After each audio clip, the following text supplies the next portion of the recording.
All right, here's Adam Kinzinger, former Republican congressman. Thank you.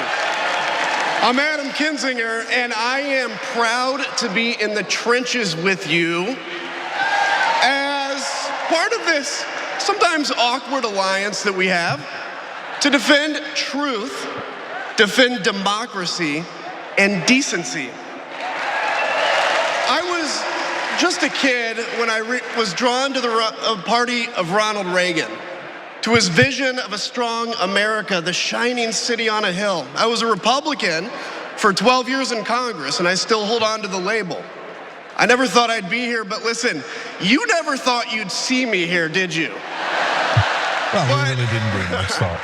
I've learned something about the Democratic Party, and I want to let my fellow Republicans in on the secret. The Democrats are as patriotic as us.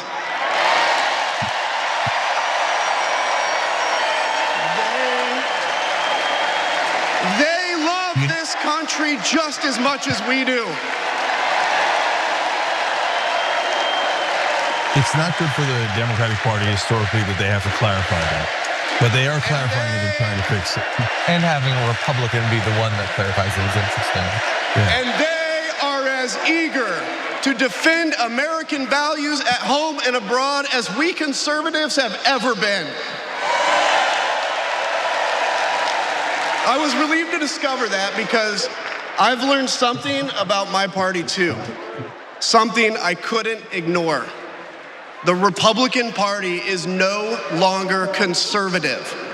It has switched its allegiance from the principles that gave it purpose to a man whose only purpose is himself. Donald Trump is a weak man pretending to be strong. He is a small man pretending to be big.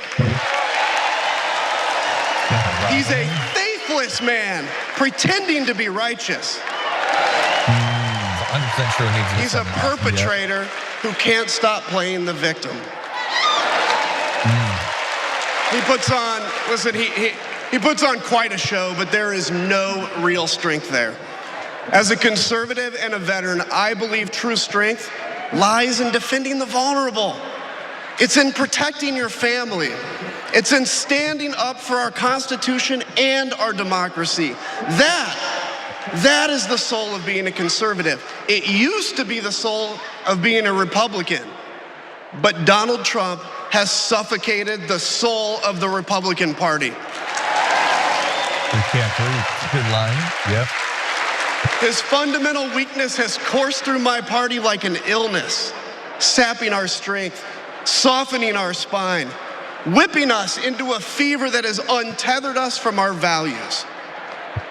Our democracy was frayed by the events of January 6th, as Donald Trump's deceit and dishonor led to a siege on the United States Capitol.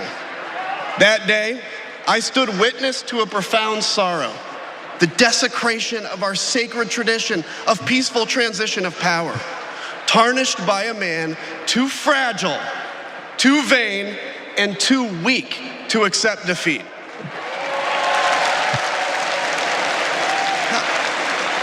How can a party claim to be patriotic if it idolizes a man who tried to overthrow a free and fair election? Yeah. How can a party claim to stand for liberty if it sees a fight for freedom in Ukraine, an attack pitting tyranny against democracy, a challenge to everything our nation claims to be, and it retreats, it equivocates, it nominates a man who is weirdly obsessed with Putin? And his running mate who said, quote, "I don't care what happens in Ukraine." Yeah, and he wants to be vice president. Yeah. How can a party claim to be conservative when it tarnishes the gifts that our forebears fought for?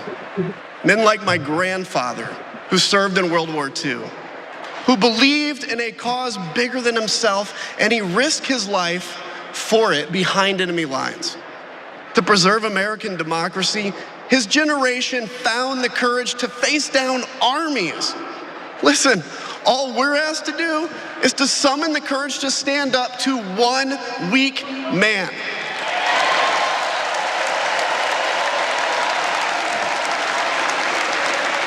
This is a good speech. Some have questioned why I've taken the stand I have. The answer is really simple, ladies and gentlemen. We must put country first. And tonight, as a Republican speaking before you, I'm putting our country first.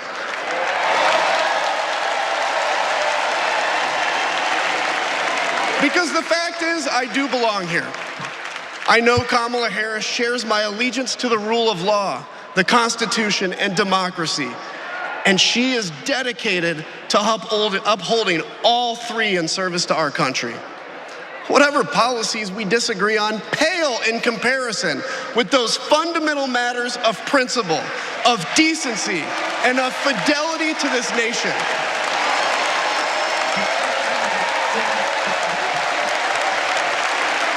Listen, to my fellow Republicans, if you still pledge allegiance to those principles, I suspect you belong here too. Because democracy knows no party. It's a living, breathing ideal that defines us as a nation. It's the bedrock that separates us from tyranny. And when that foundation is fractured, we must all stand together, united, to strengthen it.